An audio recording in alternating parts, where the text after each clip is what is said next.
তার বাচ্চা, তোর সাহস হয় কি করে তুই আমার গায়ে ময়লা পানি মারছিস? আপু, আমি আপনাকে দেখতে পাইনি। আপনি হঠাৎ নিচে চলে আসছেন।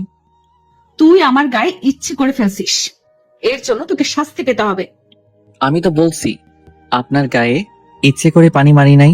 ঠিক আছে, আপনি যে শাস্তি দিবেন আমি মাথা পেতে নিব। তারপরেও আমার মরা বাবা মাকে গালি দিয়েন না। তুই এখনই আমার জামা পরিষ্কার করে দিবি এবং আগে 50 বার কান ধরে উঠবি আর বসবি। ঠিক আছে আপু, আপনি যা বলবেন আমি তাই করছি। কি আর করার, আপুর কথা মতো কান ধরে উঠতে বসতে লাগলাম। আপু রুমে গিয়ে জামা চেঞ্জ করে ময়লা জামা আমার সামনে দিয়ে রুমে চলে গেল। কান ধরা শেষ করে আপুর জামাগুলো নিয়ে ওয়াশরুমে চলে গেলাম। জামা পরিষ্কার করে ছাদের উপরে দিয়ে নিজের রুমে আসলাম।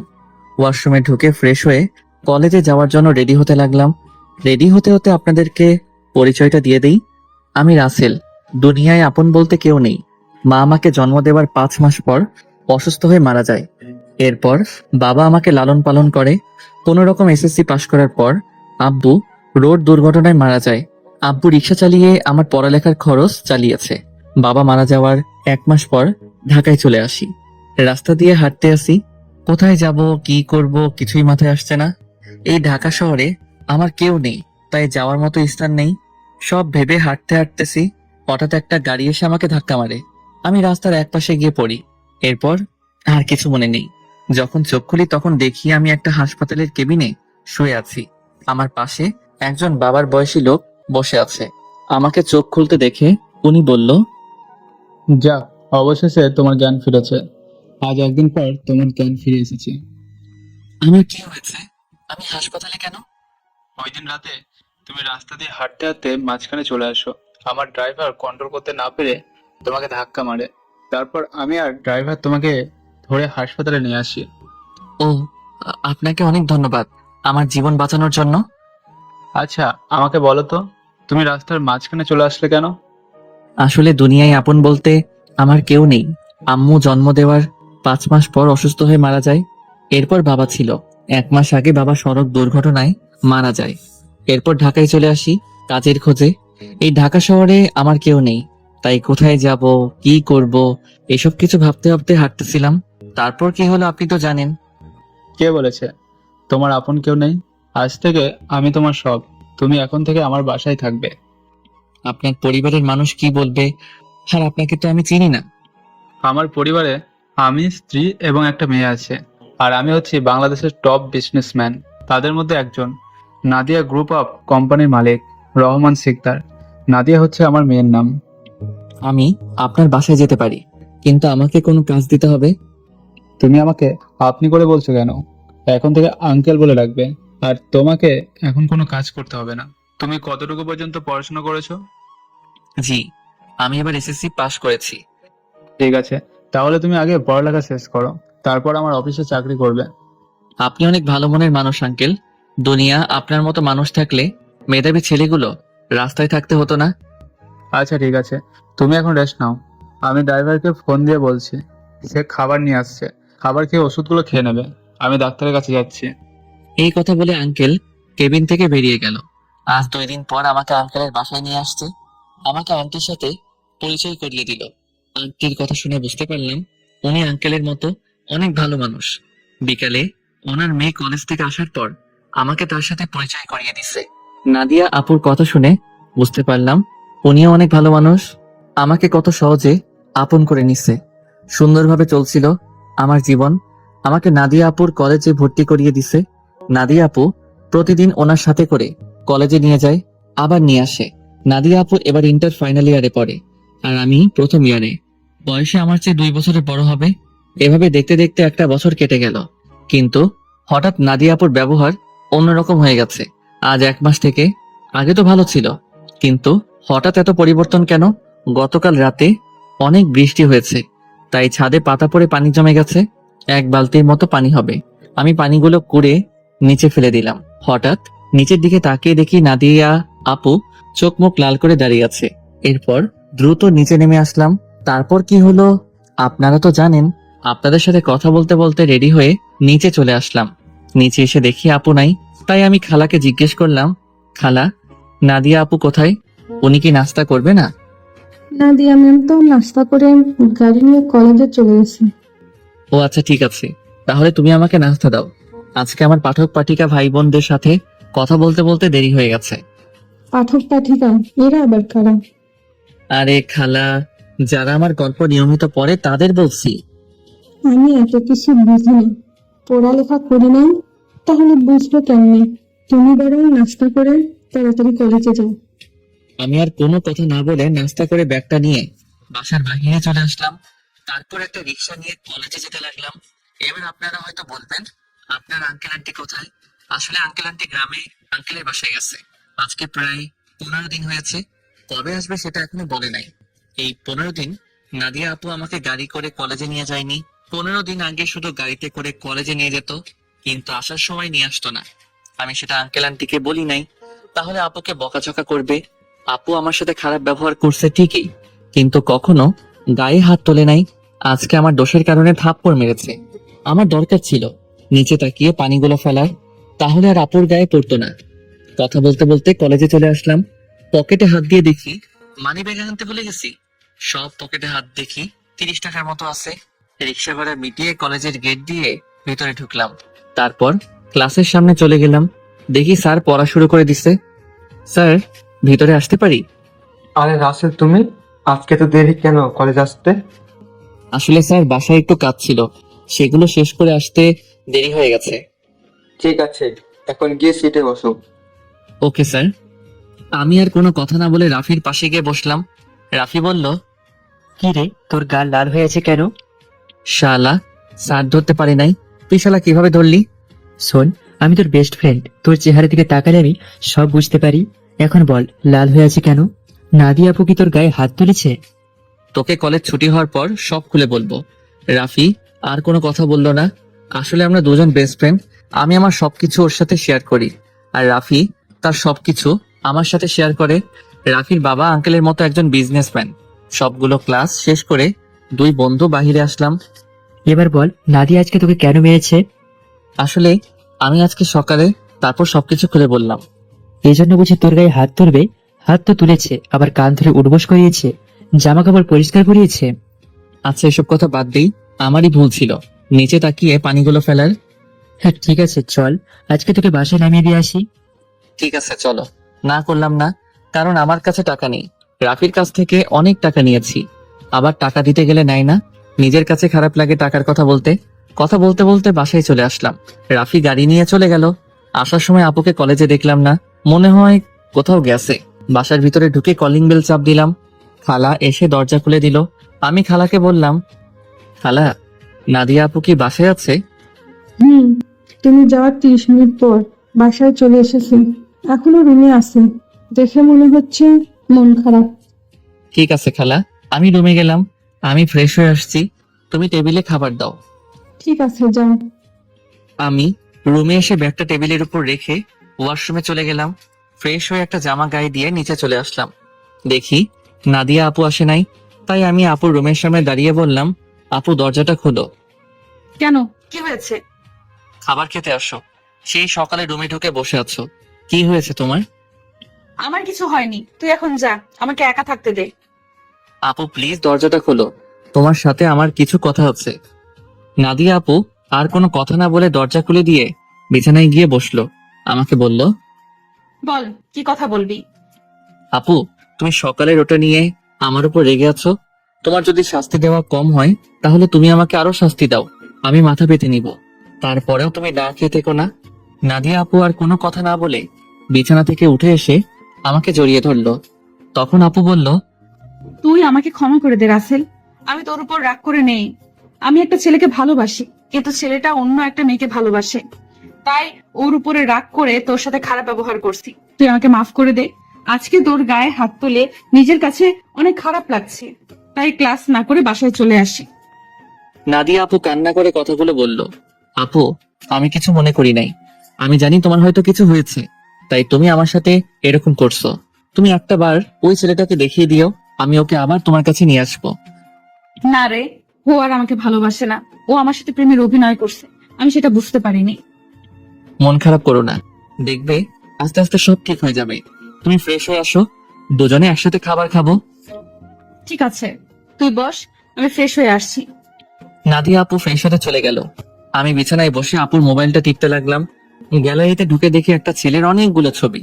তার মানে এই ছেলের সাথে প্রেম করত। ছেলেটা দেখতে অনেক সুন্দর। আমি ওই ছেলের কাছে কিছুই না। অবাক করার বিষয় হলো ওই ছেলের সাথে আপুর একটা ছবিও দেখলাম না। আমি মোবাইলটা বিছানায় রেখে দিলাম। কিছুক্ষণ পর আপু ওয়াশরুম থেকে বেরিয়ে আসলো। আমি তার দিকে তাকিয়ে মাথা নিচু করে ফেললাম। আপু মনে হয় বিষয়টা বুঝতে পেরেছে, তাই আপু বলল, আসলে আমার মনে ছিল না তুই যে আমার রুমে। আমি ওয়াশরুমে ঢুকে জামা কাপড় গায়ে দিচ্ছি। ওয়াশরুমে যেতে হবে না, আমি নিচে যাচ্ছি, তুমি জামা কাপড় গায়ে দিয়ে আসো। এই কথা বলে আমি আপুর রুম থেকে বেরিয়ে নিচে চলে আসলাম। কিছুক্ষণ পর আপু জামা গায়ে দিয়ে নিচে চলে আসলো। একটা কথা আপনাদেরকে বলে দেই, আমি নাদিয়াকে নিজের বড় আপুর মতো জানি। দুজনে একসাথে খাবার খেতে লাগলাম। খাবার খেয়ে যে যার রুমে চলে আসলাম। বিছানায় শুয়ে মোবাইলটা হাতে নিয়ে রাফিকে ফোন দিয়ে সবকিছু খুলে বললাম।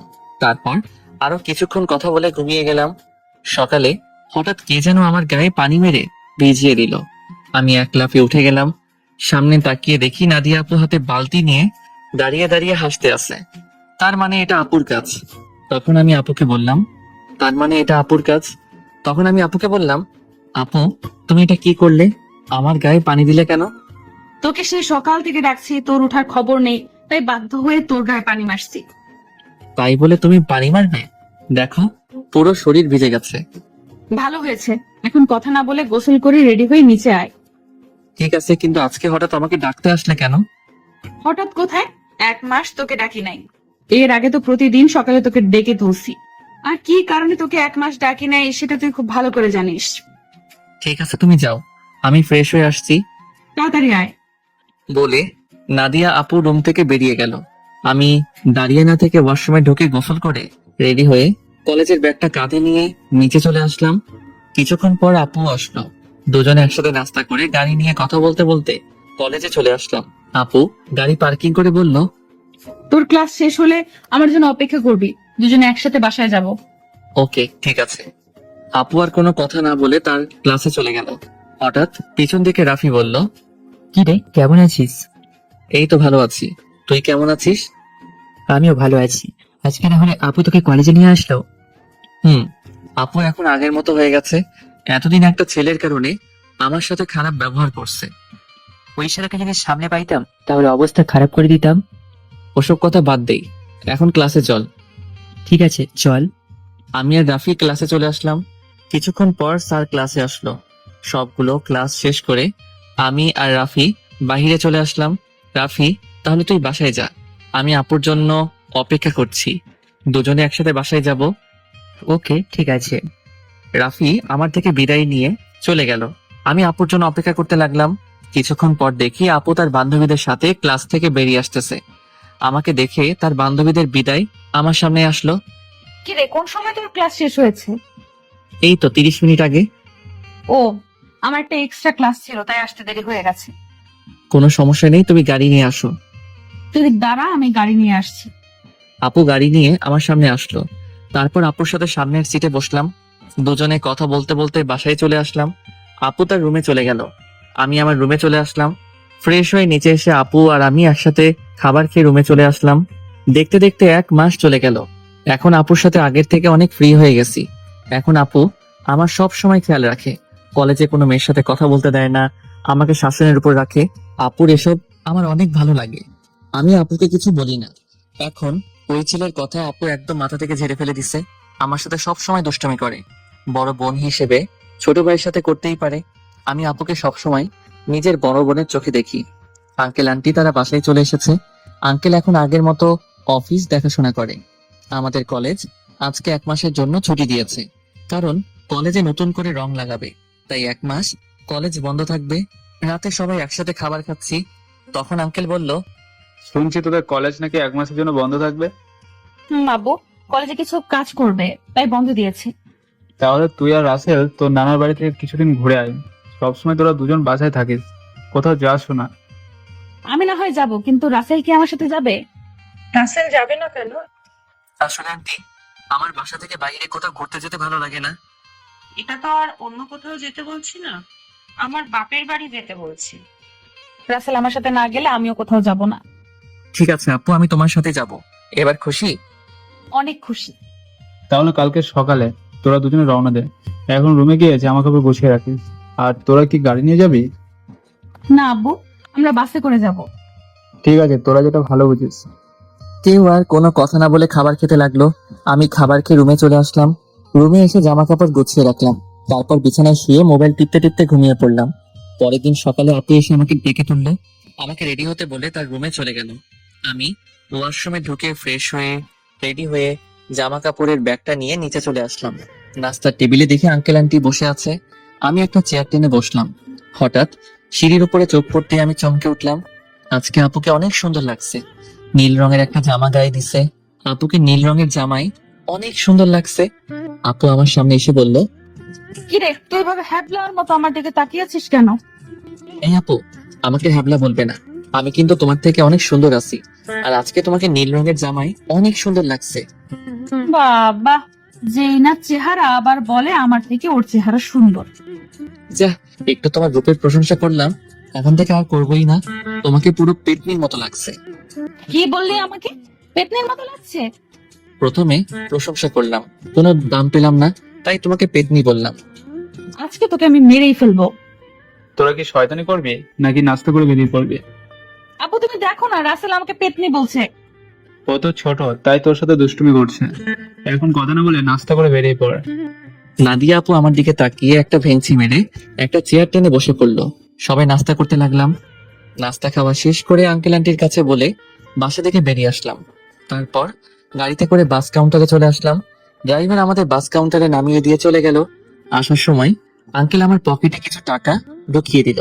তাই বাস কাউন্টারে গিয়ে টিকিটের জন্য টাকা বের করতে গিয়ে দেখি 15-20 হাজারের মতো হবে। আমি 2টা টিকিট নিলাম। তারপর টিকিট নিয়ে দুজনে বাসে উঠলাম। দুজনের একসাথে সিট। বাস 20 মিনিট পর ছেড়ে দিল। এই দেখছেন আমি কেমন মানুষ। নাদিয়া আপুর নানার বাড়ির কথা বলতে ভুলে গেছি। আপুর নানার বাড়ি যশোরে। আমি কখনো যাইনি, কিন্তু আপুকে একবার যেতে দেখেছি, তাই আপু সব চিনি। শোন, নানার বাড়িতে গিয়ে কোনো মেয়ের সাথে কথা বলতে পারবি না, আর রিয়ার থেকে দূরে দূরে থাকবি। আমি কি আর কখনো তোমার নানার বাড়ি গেছি? আমি তো কাউকে চিনি না। আর এই রিয়াটা কি? রিয়া হচ্ছে আমার মামাতো বোন, ও তোর সেম ক্লাসে পড়ে। ঠিক আছে, কিন্তু ও যদি আমার সাথে কথা বলতে আসে তখন কি করব? তুই বলবি না। আমি যদি না কথা বলি তাহলে বলবে আমি বোবা, আর না হয় বলবে আমি বেশি ভাব দেখাই। কথা বলবি, কিন্তু বেশি কথা বলতে পারবি না। ঠিক আছে। আমি মনে মনে বললাম, আগে তো রিয়া মেয়েটাকে একবার দেখি, পছন্দ হলে তার সাথে প্রেম করব। এই নাদিয়া আপুর জন্য আজ পর্যন্ত কোনো মেয়ের সাথে প্রেম করতে পারলাম না। তো যাই হোক, দুজনে কানে হেডফোন লাগিয়ে গান শুনতে লাগলাম।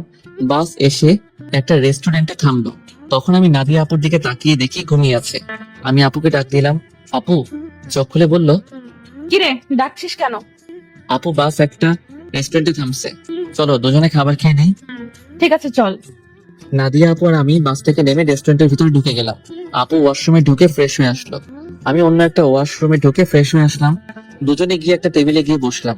আপু ওনার মতো করে অর্ডার করলো, আমি আমার মতো করে অর্ডার করলাম। কিছুক্ষণ পর ওয়েটার খাবার নিয়ে আসলো। দুজনে খাবার খেতে লাগলাম। খাবার খেয়ে দুজনে আবার বাসের ভিতরে চলে আসলাম। আবার আগের মতো বসে পড়লাম। বাস কিছুক্ষণ পর ছেড়ে দিল। বাস চলছে আপন গতিতে। আমরা দুজন আবার হেডফোন লাগিয়ে গান শুনতে লাগলাম। দেখতে দেখতে আমরা এখন যশোর চলে এসেছি। দুজনে বাস থেকে নেমে দেখি একটা গাড়ি আমাদের সামনে দাঁড়িয়ে আছে, আর গাড়ির সাথে একজন লোক দাঁড়িয়ে আছে। নাদিয়া মামা বলে তাকে জড়িয়ে ধরলো। আসলে আমি কখনো আপুর মামাকে দেখি নাই। ওর মামা ঢাকায় মনে হয় সহজে যায়নি, তাই চিনতে পারলাম না। আমি আর আপু পিছনের সিটে বসলাম। তখন আপুর মামা বলল, তাহলে এই হচ্ছে রাসেল? মামা, ও হচ্ছে রাসেল। তুমি তো বাহিরে ছিলে, তাই দেখো নাই। ও, তার মানে নাদিয়ার মামা বাহিরে ছিল। তখন নাদিয়ার মামা বলল, কেমন আছো রাসেল? পড়ালেখা কেমন চলছে? জি মামা, আমি অনেক ভালো আছি, আর পড়াশোনা ভালোই চলছে। ও তা কয়টা মেয়ের সাথে প্রেম করো? মামা আপনি এটা কি বলছেন? আরে সমস্যা নেই, আমাকে তোমার বন্ধু ভেবে বলতে পারো। প্রেম মনে হয় আমি কখনো করতে পারবো না। একটা পেতনির কারণে সবসময় আমাকে মেয়েদের থেকে দূরে সরিয়ে রাখে। তোমার তাই? সে মানুষটা কে? আমি আপুর দিকে তাকিয়ে দেখি আমার দিকে চোখ লাল করে তাকিয়ে আছে। ভয়ে আমার গলা শুকিয়ে গেল, তাই কথা ঘুরিয়ে বললাম, আসলে আমার কলেজের এক ছেলে বন্ধু। সে বলেছে আমাদের দুজনের মধ্যে কেউ কখনো প্রেম করব না, কোনো মেয়ের সাথে বন্ধুত্ব করব, এই কারণে আজ পর্যন্ত একটা প্রেম করতে পারলাম না। আমার কথা শুনে মামা হাসতে হাসতে শেষ। আপুর দিকে তাকিয়ে দেখি এবার মুচকি মুচকি হাসছে। যাক বাবা, এবার তাহলে বেঁচে গেছি, তা না হলে খাচ্ছনি আজকে। আমার অবস্থা খারাপ করে ছাড়তো। কথা বলতে বলতে মামা একটা বাসার ভিতরে গাড়ি ঢুকিয়ে দিল। আমি আর আপু গাড়ি থেকে নামলাম। আপু দৌড়ে ভিতরে চলে গেল। আমি এক জায়গায় দাঁড়িয়ে আছি, মামা গাড়ি পার্কিং করে আমার সামনে এসে বলল, কি ব্যাপার রাসেল, তুমি এখানে দাঁড়িয়ে আছো কেন? ভিতরে যাও। আমি কেমন করে যাব? আমি তো কাউকে চিনি না। আপু তো আমাকে না নিয়ে দৌড় দিয়ে ভিতরে চলে গেল। ও এই ব্যাপার, ঠিক আছে, তুমি আমার সাথে আসো। এটা হচ্ছে আমাদের বাড়ি। আপনাদের বাড়িটা অনেক সুন্দর। এই বাড়িটা আব্বু বানিয়েছে 5 কোটি টাকা খরচ করে। বাহির থেকে যদি এত সুন্দর হয়, না জানি ভিতরে দেখতে কেমন। তুমি ভিতরে আসো, তারপর দেখো কেমন লাগে। দুজনে কথা বলতে বলতে ভিতরে গেলাম। ভিতরে ঢুকে আমি তো আরো অবাক হয়ে গেলাম। পুরো বাড়িটা রাজপ্রাসাদের মতো। বাইরে থেকে ভিতরে কেমন লাগছে? অনেক সুন্দর মামা। গ্রামের ভিতরে আমাদের বাড়িটা 1 নম্বরে আছে, এমন বাড়ি আর কোথাও নেই। হুম। ঠিক আছে, তুমি পরে গিয়ে হাতের ডান পাশের রুমে চলে যাও। যতদিন এই বাড়িতে থাকবে ততদিন ওই রুমেই থাকবে। ওকে ঠিক আছে মামা। এই বলে আমি সিঁড়ি বেয়ে উপরে উঠলাম। তারপর হাতের ডান পাশে রুমে ঢুকে গেলাম। ভিতরে ঢুকে দেখি রুমটা অনেক সুন্দর। আমি কাঁধের ব্যাগটা বিছানায় রেখে জামা কাপড় বের করে ওয়াশরুমে ঢুকে গেলাম। গোসল করে একটা জামা গায়ে দিয়ে রুম থেকে বেরিয়ে আসতেই কারোর সাথে ধাক্কা খেয়ে নিচে পড়ে গেলাম। নিচে তাকিয়ে দেখি আমি একটা মেয়ের গায়ের উপরে পড়ে আছি। মেয়েটা দেখতে খুবই সুন্দর, যে কোনো ছেলে দেখলে প্রেমে পড়ে যাবে। তো যাই হোক, আমি তাড়াতাড়ি মেয়েটার উপর থেকে উঠে গেলাম। হাত বাড়িয়ে মেয়েটাকে দাঁড় করালাম। তখন আমি বললাম, সরি, বিশ্বাস করুন, আমি আপনাকে দেখতে পাইনি। সমস্যা নেই, কিন্তু আপনাকে তো ঠিক চিনতে পারলাম না। আপনি কে, আর আমাদের বাড়িতে কি করেন? আমি রাসেল, নাদিয়া আপুর সাথে এসেছি। আমি নাদিয়া আপুদের বাসায় থাকি। ও, তার মানে আপনি রাসেল। ফুপাপুপির কাছে আপনার কথা শুনেছি। আমি রিয়া, নাদিয়া আপুর মামাতো বোন। ও, তার মানে আপু আসার সময় আপনার কথা বলছে? নাদিয়া আপু আপনাকে আমার ব্যাপারে কি বলেছে? তেমন কিছু না, বলছে আপনি নাকি আমার সেম ইয়ারে পড়েন। বাকিটা বললাম না, শুনলে রিয়া কষ্ট পাবে, তাই ওই কথা বললাম না। তখন রিয়া বলল, ও, তার মানে আপনি আর আমি সেম ইয়ারে বোন। তাহলে আমরা আপনি করে কেন বলছি? আমরা তুই এবং নাম ধরে ডাকতে পারি তো। ঠিক আছে, এখন থেকে তুই করে বলবো। এখন চলো নিচে যাই। আসার পর তোর আম্মুর সাথে কথা বলি নাই এবং তোর দাদা দাদির সাথে দেখা করি নাই। ঠিক আছে, চল। আমি আর রিয়া দুজনে নিচে চলে আসলাম।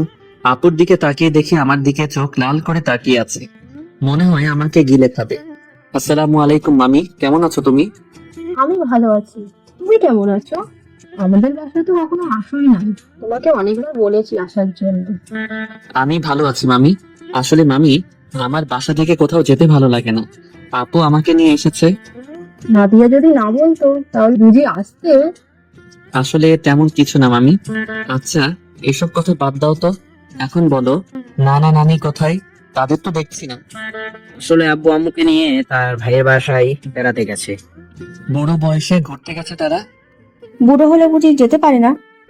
আমি সেটা বলি নাই, মানে তাদের ভালোবাসা বুড়ো বয়সে এখনো আছে। এত কথা না বলে খাবার খা। খাবার খেয়ে তুই আমার রুমে আসবি, তোর সাথে আমার কথা আছে। ঠিক আছে আপু, আর কোনো কথা না।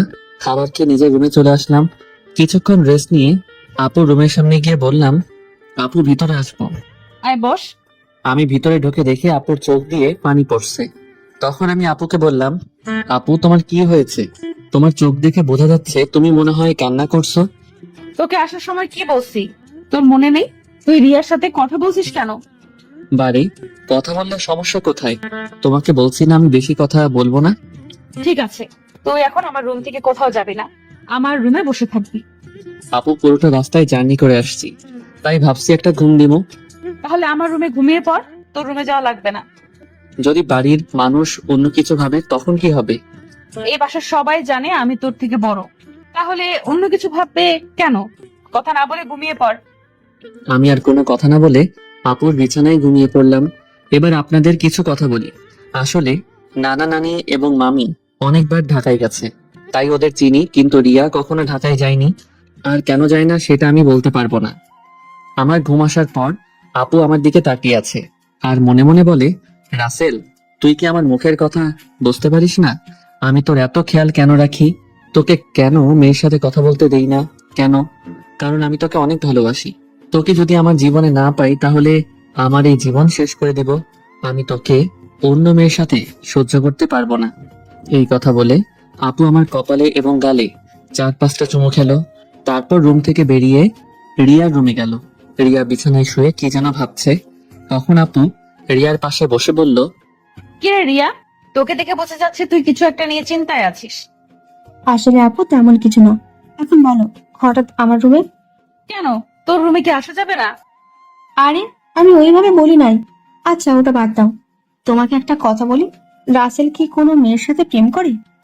কেন, আমার জানা মতে রাসেল কোনো মেয়ের সাথে প্রেম করে না। তা এটা কেন জিজ্ঞেস করলি? না আপু, এমনি জিজ্ঞেস করলাম। তা আপু, তোমার পড়াশোনা কেমন চলছে? আমার তো ভালোই চলছে, তোর কেমন চলছে?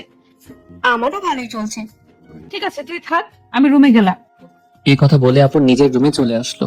আর এদিকে রিয়া ভাবছে, তাহলে আমার লাইন ক্লিয়ার। আমি রাসেলকে আমার করে নিব। আমি ওকে প্রথম দেখায় ভালোবেসে ফেলেছি। আমাকে যে করেই হোক রাসেলের মন জয় করতে হবে। কিন্তু আমি ওর মন জয় করব কেমন করে? তখন রিয়া ভাবতে লাগলো। হঠাৎ তার মাথায় একটা বুদ্ধি আসে। আমাকে তার সাথে প্রতিদিন কলেজে নিয়ে যাবে। তারপর আস্তে আস্তে রাসেলকে রিয়ার প্রতি দুর্বল করবে। বিকালে ঘুম থেকে উঠে দেখি আপু আমার পাশে শুয়ে আছে, যেন একটা পিচ্চি মেয়ে আমার পাশে শুয়ে আছে। আমি আপুর দিকে তাকিয়ে বিছানা থেকে নামতেই আপুর ঘুম ভেঙে গেল। কি ব্যাপার আপু, তুমি উঠলে কেন? ঘুম ভেঙে গেছে তাই উঠে গেলাম। তুই ফ্রেশ হয়ে আয়, দুজনে মিলে গ্রামটা ঘুরে দেখবো। ঠিক আছে, আমি রুমে গিয়ে ফ্রেশ হয়ে আসছি। এইটা বলে আপুর রুম থেকে বেরিয়ে নিজের রুমে চলে আসলাম। ওয়াশরুমে ঢুকে ফ্রেশ হয়ে একটা জামা গায়ে দিয়ে নিচে নেমে আসলাম। নিচে এসে দেখি রিয়া সোফায় বসে টিভি দেখছে। আমাকে দেখে সামনে এসে বলল, কি রে, তুই কি কোথাও যাবি? আপু আর আমি তোদের গ্রামটা ঘুরে দেখবো। আপু ফ্রেশ হয়ে আসছে। ঠিক আছে, তোরা আমার জন্য কিছুক্ষণ অপেক্ষা কর, আমিও তোদের সাথে যাব। এটা বলে রিয়া দৌড় দিয়ে তার রুমে চলে গেল। কিছুক্ষণ পর আপু বেরিয়ে আসলো। আপুকে দেখতে অনেক সুন্দর লাগছে। আপু আমার সামনে এসে বলল, রাসেল, আমি রেডি, এবার চল। একটু দাঁড়াও। রিয়া বলেছে সেও আমাদের সাথে যাবে, আমাদের অপেক্ষা করতে বলছে। আপু রিয়ার কথা শুনে মুখটা বেজার করে ফেললো। আমি বুঝতে পারছি, কিন্তু আমি তো আর রিয়াকে মানা করতে পারবো না। কিছুক্ষণ পর রিয়াও বেরিয়ে আসলো। রিয়াকেও অনেক সুন্দর লাগছে, হালকা মেকআপ করছে, তাতে অনেক সুন্দর লাগছে রিয়াকে। তারপর আমরা তিনজন বাসা থেকে বেরিয়ে গ্রামের ভিতরে দিয়ে হাঁটতে লাগলাম। গ্রামের দৃশ্য দেখতে অনেক সুন্দর, মন চায় সারাদিন সবুজ শ্যামল এই গ্রামটা ঘুরে দেখতে।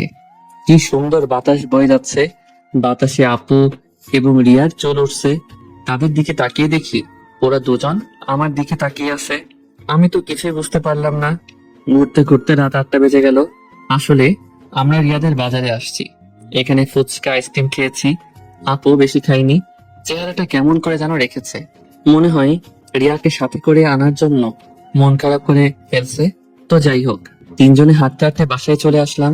যে যার রুমে চলে আসলাম। আমি ওয়াশরুমে ঢুকে ফ্রেশ হয়ে নিচে চলে আসলাম। সবার সাথে খাবার খেতে লাগলাম। আপু খাবার খাচ্ছে না। হঠাৎ হাত ধুয়ে রুমে চলে গেল। আমি হালকা কয়েকটা খাবার খেয়ে আপুর রুমে চলে আসলাম। রুমে এসে দেখি আপু বিছানায় শুয়ে আছে। আমি আপুর সামনে গিয়ে বললাম, আপু, আমি রিয়াকে আমাদের সাথে যেতে বলি নাই, সে নিজে এসেছে আমাদের সাথে। আপু কোনো কথা বলছে না, আবার অন্যদিকে মুখ ঘুরিয়ে নিল। এবার আমি আপুকে আমার দিকে ঘুরিয়ে বললাম, আপু, তুমি কি আমার উপর রেগে আছো? প্লিজ, তুমি এভাবে মন খারাপ করে থাকলে আমার কাছে একটু ভালো লাগে না। হঠাৎ আপু আমার সাথে এমন কিছু করবে সেটা আমি কখনো ভাবতে পারিনি। আপু আমাকে জড়িয়ে ধরে ঠোঁটের সাথে ঠোঁট লাগিয়ে পাগলের মতো কিস করতে লাগলো। আমি ছাড়ার চেষ্টা করছি, কিন্তু আপু আমাকে শক্ত করে ধরে আছে। প্রায় 5 মিনিট পর ছেড়ে দিয়ে কান্না করতে করতে বলল, তুই আমার রুমে কেন এসেছিস? তুই কি কিছু বুঝিস না আমি কেন তোকে অন্য মেয়ের সাথে কথা বলতে দিই না? তোকে সব সময় চোখে চোখে রাখি, তোর এত কেয়ার করি, কারণ আমি তোকে ভালোবাসি। আমি তোকে অন্য মেয়ের সাথে কথা বলতে দেখলে সহ্য করতে পারি না। আমি তোকে অনেক ভালোবাসি রাসেল। আমি তো আপুর কথা শুনে অবাক হয়ে গেলাম। আপু এটা কি বলছে? তখন আমি আপুকে বললাম, আপু, তোমার মাথা কি ঠিক আছে? তুমি এটা কি বলছো? আমি তোমাকে বড় বোনের মতো সম্মান করি। আমি মনে করছি তুমি আমাকে ছোট ভাই হিসেবে এত কেয়ার এবং খেয়াল রাখো। না, আমি তোকে ভালোবাসি বলে এত কেয়ার এবং খেয়াল রাখি। প্লিজ রাসেল, তুই আমাকে ফিরিয়ে দিস না। আপু, এটা কখনো সম্ভব নয়। তুমি আমার 2 বছরের বড়। এটা পরিবারের এবং আঙ্কেল আন্টি কখনো মেনে নিবে না। সমাজের মানুষ নানান ধরনের কথা বলবে। আমি পারবো না তোমাকে ভালোবাসতে। তুই যদি আমাকে ভালো না বাসিস তাহলে আমি নিজেকে শেষ করে দিব। আমি তোকে ছাড়া বড় অসহায়। আমি তোকে ছাড়া থাকতে পারবো না। এই তোমাদের মতো মেয়েদের বাংলা সিনেমার মতো একটা ডায়লগ আছে, কাউকে নিজের করে না পেলে আত্মহত্যা করবে, হাত কেটে ফেলবে, ছাদ থেকে লাফ দিবে, এমনকি বিষ খাবে। এগুলো ছাড়া আর কি তোমরা কিছু করতে পারো না? যাকে ভালোবাসি তাকে যদি নিজের করে না পাই, তাই মেয়েরা এসব করতে বাধ্য হয়। আমি তোকে সত্যিই অনেক ভালোবাসি। আপু, আমি তোমাকে বোনের মতো জানি। আমি তোমাকে কখনো ভালোবাসতে পারবো না। তুমি এসব বিষয়ে আমার সাথে কথা বললে আমি তোমাদের সবাইকে ছেড়ে চলে যাব। না না, তুই কোথাও যাস না। তোকে না দেখলে আমি থাকতে পারবো না। ঠিক আছে, আমি আর কখনো তোকে ভালোবাসার কথা বলবো না। কথাটা যেন মনে থাকে। আগে যেভাবে চলতে এখনো সেভাবে চলবে। আমি এখন রুমে গেলাম। এটা বলে নিজের রুমে চলে আসলাম। রুমে এসে বিছানায় শুয়ে আপুর কথাগুলো ভাবতে লাগলাম। আপু এটা কেমন করে বলল? আঙ্কেল আন্টি যদি জানতে পারে তাহলে আমাকে বাসা থেকে বের করে দিবে। তারপর আমি কোথায় যাব? এসব কিছু ভাবতে ভাবতে কখন যে ঘুমিয়ে গেছি মনে নাই। সকালে রিয়া রুমে এসে ডাকতে লাগলো। ওই রাসেল, ওর তাড়াতাড়ি। কি হয়েছে, ডাকছিস কেন? আজকে তুই আমার সাথে কলেজ যাবি, তাই তোকে ডাকতে আসলাম। আমি তোর কলেজে যাব কেন? আমি তো তোর কলেজে পড়ি না। সেটা তো আমি জানি, তোকে আমাদের কলেজটা ঘুরে দেখাবো। তাড়াতাড়ি ওঠ। ঠিক আছে, তুই যা, আমি ফ্রেশ হয়ে আসছি। রিয়া আর কোনো কথা না বলে আমার রুম থেকে বেরিয়ে গেল। আমি বিছানা থেকে উঠে ওয়াশরুমে ঢুকে ফ্রেশ হয়ে রেডি হয়ে নিচে চলে আসলাম। নিচে এসে দেখি মামা মামি নাস্তার টেবিলে বসে আছে। আমি গিয়ে একটা চেয়ার টেনে বসলাম। আর আছে, রাতে ঘুম কেমন হয়েছে? অনেক ভালো ঘুম হয়েছে মামা। তা তুমি এত সকালে ঘুম থেকে উঠলে কেন? রিয়া আমাকে ঘুম থেকে উঠিয়ে দিল তার সাথে কলেজে যাওয়ার জন্য। আমাকে নাকি তাদের কলেজটা ঘুরে দেখাবে। ও ঠিক আছে, তোমরা নাস্তা করো, আমি নাদিয়াকে ঘুম থেকে ডেকে তুলছি। আপু এখনো ঘুম থেকে উঠে নাই? এখনো তো উঠে নাই, গতকাল রাতে অল্প কয়েকটা খাবার খেয়েছি। মেয়েটার হঠাৎ কি হলো? কি আর হবে, মনে হয় ভালো লাগছে না তাই খাবার কম খেয়েছে। হঠাৎ রিয়া এসে একটা চেয়ার টেনে আমার পাশে বসলো। তখন রিয়া বলল, কি আছে আম্মু, তোমরা কি নিয়ে কথা বলছো?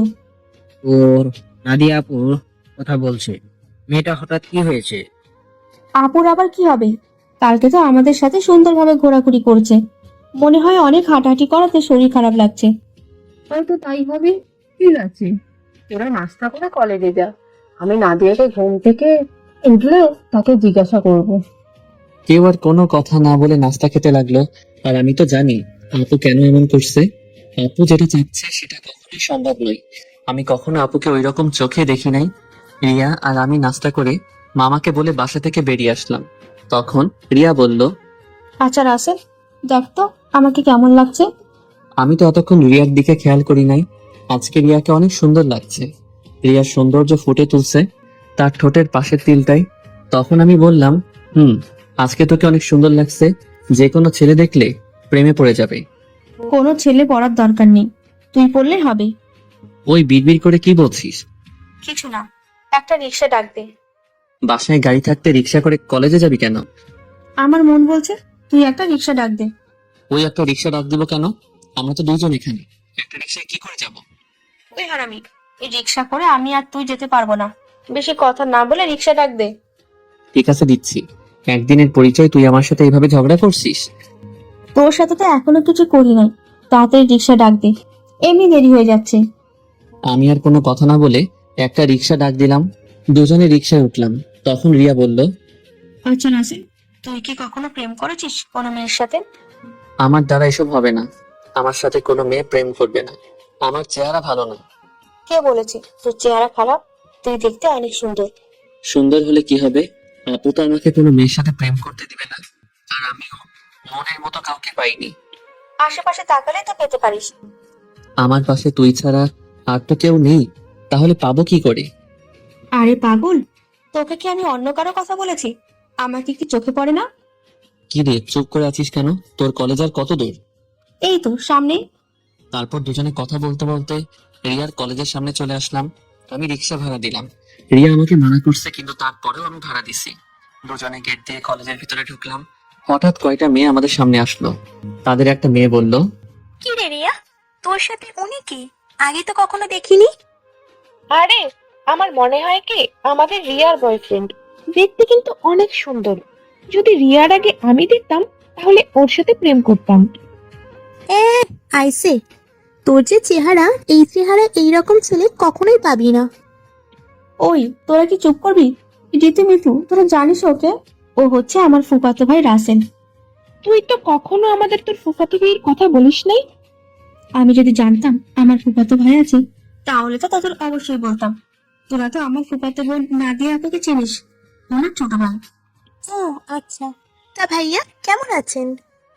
আমি এতক্ষণ ওদের কথা শুনে মাথা নিচু করে রাখলাম। আর রিয়ার কথা শুনে তো আমি আরো অবাক হয়ে গেলাম। সে ওদের সত্যিটা বলে নাই। তখন আমি বললাম, প্রথম কথা হচ্ছে আমাকে ভাইয়া বলে ডাকা যাবে না। আমি তোমাদের সাথে সেম ইয়ারে পড়ি। আর আলহামদুলিল্লাহ আমি আছি। আপনারা সবাই কেমন আছেন? যেহেতু আমাদের সাথে পড়েন তাহলে আমাদের আপনি না তুই করে বলবেন। আমরাও ভালো আছি। ঠিক আছে, পরে কথা বলা যাবে, এখন ক্লাসে চল। আমি বলি কি, তোরা ক্লাসে যা, আমি বাসায় চলে যাই। আমি এখানে থেকে কি করব? তুই আমাদের সাথে ক্লাসে যাবি। যদি তোদের স্যার এবং ছাত্রছাত্রী কিছু বলে? তাও কথা ঠিক। আচ্ছা, তাহলে তুই বাসায় চলে যা, দুপুর 1টার সময় আমাকে এসে নিয়ে যাস। আমি ঠিক আছে বলে কলেজ থেকে বেরিয়ে একটা রিক্সা নিয়ে বাসায় চলে আসলাম। বাসায় কলিং বেল চাপ দেওয়ার পর মামি এসে দরজা খুলে দিল। আমাকে দেখে বলল, কি ব্যাপার রাসেল, তুমি চলে আসলে কেন? আমি কলেজে থেকে কি করব, তাই চলে আসলাম। রিয়া বলেছে তাকে দুপুরে গিয়ে নিয়ে আসতে। ও ঠিক আছে, তুমি রুমে যাও, আমি তোমার জন্য ওপরে কফি নিয়ে আসছি। আমি এখন কফি খাবো না। আপু কি ঘুম থেকে উঠেছে? নাস্তা করে এখনো রুমে আছে। ঠিক আছে। আমি আপুর রুমে গেলাম বলে ভিতরে ঢুকে আপুর রুমে চলে গেলাম। আপুর রুমে এসে দেখি কার সাথে যেন মোবাইলে হেসে হেসে কথা বলছে। আমাকে দেখে ফোন কেটে দিল। তখন বলল, আমি তোমার রুমে আসলে সমস্যা কোথায়? আর তুমি তার সাথে কথা বলছো? সেটা কি তোকে বলতে হবে? আপু, তুমি আমার সাথে এইভাবে কথা বলছো কেন? তোর সাথে আমার কথা বলতে ভালো লাগছে না। তুই আমার রুম থেকে বেরিয়ে যা। আমি আর কোনো কথা না বলে আপুর রুম থেকে বেরিয়ে আমার রুমে চলে আসলাম। বিছানায় বসে ভাবতে লাগলাম, আপুর হঠাৎ কি হলো। আমার মনে হয় তার ভালোবাসা মেনে না নেওয়ার কারণে আমার উপর রেগে আছে। আপুর এমন কথায় কেন জানি আমার অনেক খারাপ লাগছে। পরে ভাবলাম, রাগ করলে করুক, কিছুদিন পর এমনি ঠিক হয়ে যাবে। আর কিছু না ভেবে একটা ঘুম দিলাম। দুপুরের দিকে ঘুম থেকে উঠে দেখি 1টা বাজার 10 মিনিট বাকি আছে।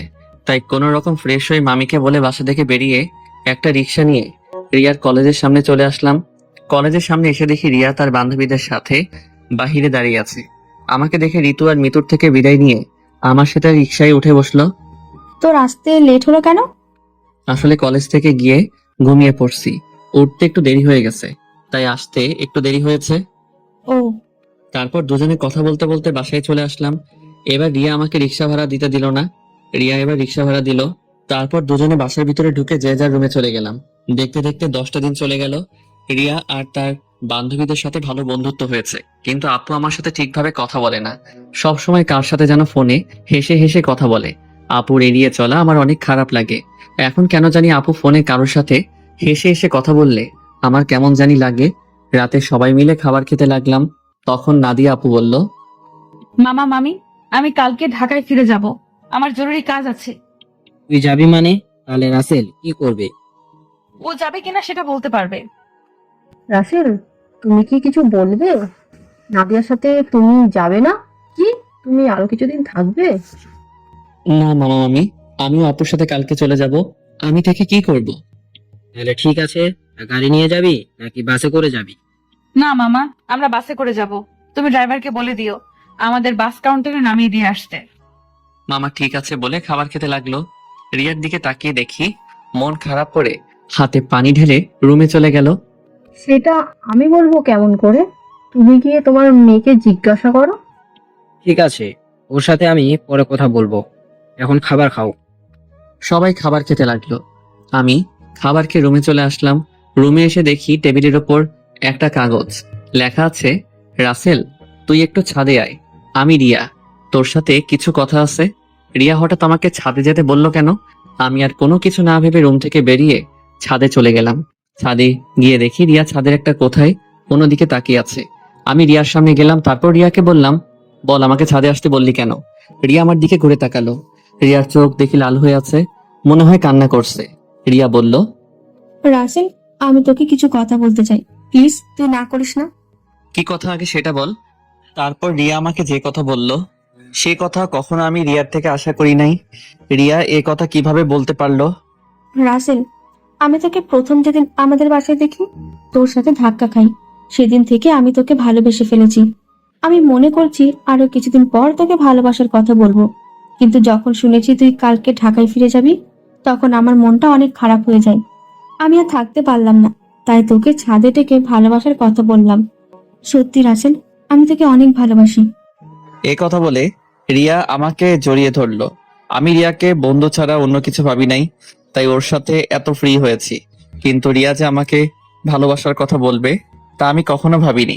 আমি রিয়াকে আমার থেকে ছেড়ে বললাম, দেখ রিয়া, আমি তোকে বন্ধু ছাড়া অন্য কিছু কখনো ভাবিনি। আমি তোকে ভালোবাসতে পারবো না। তুই প্লিজ রাগ করিস না। তুই আমার থেকে অনেক ভালো ছেলে পাবি। আমাকে তুই ভুলে যা। রিয়া আমার কথা শুনে জোরে জোরে কান্না করে দিল। তারপর রিয়া বলল, তুই কেন আমাকে ভালোবাসতে পারবি না? আমি কি দেখতে খারাপ? কেন ভালোবাসতে পারবো না সেটা আমি বলতে পারবো না। আর তুই দেখতে অনেক সুন্দর। ঠিক আছে, জোর করে তো আর কারো ভালোবাসা পাওয়া যায় না, কিন্তু আমি তোকে কখনো ভুলতে পারবো না। তোকে আমি অনেক ভালোবেসে ফেলেছি। প্লিজ তুই পাগলামি করিস না। দেখবি তুই আমার থেকে ভালো ছেলে পাবি। ঠিক আছে, আমি রুমে গেলাম। এই কথা বলে রিয়া ছাদ থেকে নেমে গেল। এই কারণে মেয়েদের সাথে বন্ধুত্ব করি না। আমি আর কিছু না ভেবে ছাদ থেকে নেমে নিজের রুমে চলে গেলাম। বিছানায় শুয়ে পড়লাম। পরের দিন সবার থেকে বিদায় নিয়ে আমি আর আপু বেরিয়ে আসলাম। রিয়া আর আমার সামনে আসে নাই। ড্রাইভার আমাদের বাস কাউন্টারে নামিয়ে দিয়ে চলে গেল। আসার সময় আপু একটু কথা বলে নাই আমার সাথে। আপুর এত পরিবর্তনে আমার অনেক খারাপ লাগছে। আপুর দুষ্টুমিগুলো, কেয়ার করা, সবকিছু মিস করছি। আগে ঢাকায় ফিরে যাই, তারপর আপুর সাথে কথা বলবো। টিকিট কেটে দুজনে বাসে উঠলাম। দুজনের সিট একসাথে পড়েছে। আপু জানালার পাশে গিয়ে বসলো। দেখতে দেখতে আমরা ঢাকায় এসে পৌঁছে গেলাম। ড্রাইভার আঙ্কেল আমাদের নেওয়ার জন্য গাড়ি নিয়ে অপেক্ষা করছে। আমি আসার সময় ড্রাইভার আঙ্কেলকে ফোন দিয়ে আসতে বলেছি। দুজনে বাস থেকে নেমে গাড়িতে গিয়ে বসলাম। আমি ড্রাইভার আঙ্কেলের সাথে সামনের সিটে বসলাম। আপু পিছনের সিটে গিয়ে বসলো। আপুর দিকে তাকিয়ে দেখি কার সাথে যেন মোবাইলে চ্যাটিং করছে। আমি আপুর থেকে চোখ সরিয়ে নিলাম। কিছুক্ষণ পর বাসায় চলে আসলাম। আপু গাড়ি থেকে নেমে ভিতরে চলে গেল। আমি জামা কাপড়ের ব্যাগ নিয়ে ভিতরে গেলাম। আন্টি বলল, কি ব্যাপার রাসেল, তোমরা তো তাড়াতাড়ি বাসায় আসলে যে? আরো কিছুদিন থাকতে। আন্টি আপুর নাকি কাজ আছে, তাই চলে আসলাম। আর 10 দিন তো থেকে আসলাম। ঠিক আছে, তুমি রুমে গিয়ে ফ্রেশ হয়ে আসো, আমি টিভিতে খাবার দিচ্ছি। ঠিক আছে আন্টি। এই বলে নিজের রুমে চলে আসলাম। রুমে এসে ওয়াশরুমে ফ্রেশ হয়ে নিচে চলে আসলাম। একটা চেয়ার টেনে বসলাম। আপুকে দেখলাম না টেবিলে। তখন আমি আন্টিকে বললাম, আন্টি আপু কোথায়? আপু খাবার খাবে না? ও তো খাবার খেয়ে রুমে চলে গেছে, তুমি খেয়ে নাও। ও, আমি আর কোনো কথা না বলে খাবার খেয়ে রুমে চলে আসলাম। দেখতে দেখতে আরো 10টা দিন চলে গেল। আপুর সাথে কথা বলতে গেলে আমার সাথে কথা বলে না। এই 10টা দিন অনেক কষ্টে কেটেছে। রিয়াদের বাসায় তেমন কষ্ট পাইনি, কারণ রিয়ার সাথে দুষ্টামি করতে করতে দিন পার হয়ে গেছে। কিন্তু এখানে তো আপুই আমার সাথে সবসময় দুষ্টামি করতো। আমি এখন বুঝতে পেরেছি, আপুর সাথে কথা না বলতে পারলে আমি অচল। আপুর আগের দুষ্টামিগুলো খুব মিস করছি। আমার মনে হয় আমিও আপুকে ভালোবেসে ফেলেছি। কিন্তু আন্টি আঙ্কেল কি আমাদেরকে মেনে নিবে? সমাজের মানুষ কি বলবে? আপুকে দেখি এখন সবসময় হাসি খুশি থাকে, কার সাথে যেন মোবাইলে সারাদিন কথা বলে। আপু কি তাহলে অন্য কাউকে ভালোবাসে?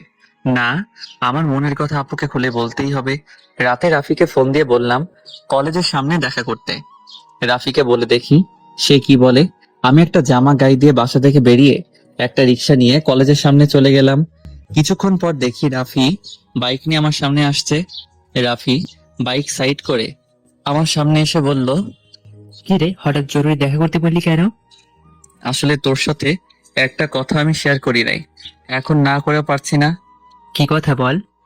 তাহলে শোন। তারপর রিয়াদের বাসা এবং আপুদের বাসা দেখে সবকিছু খুলে বললাম। এখন তুই বল আমি কি করব? আঙ্কেল আন্টি যদি জানতে পারে তাহলে তো আমাকে বাসা থেকে বের করে দিবে। তখন আমি কোথায় যাব? তোর এই বন্ধু থাকতে তোর কোনো সমস্যা নেই। তুই আপুকে তোর মনের কথা খুলে বল, পরেরটা পরে দেখা যাবে। আপু কি এখন আমাকে ভালোবাসবে? আমি তো তার মনে কষ্ট দিছি। হয়তো কিছুদিন তোর সাথে অভিমান করে থাকবে, তারপর এমনি অ্যাকসেপ্ট করে নেবে। আমার মনে হয় আপু অন্য কোনো ছেলেকে ভালোবাসে। সারাদিন দেখি কার সাথে যেন মোবাইলে হেসে হেসে কথা বলে। আগে তুই আপুকে মনের কথা খুলে বল, তারপর দেখ আপু কি বলে। যদি রাজি না হয় তারপরেও তুই আপুর পিছনে লেগে থাকবি।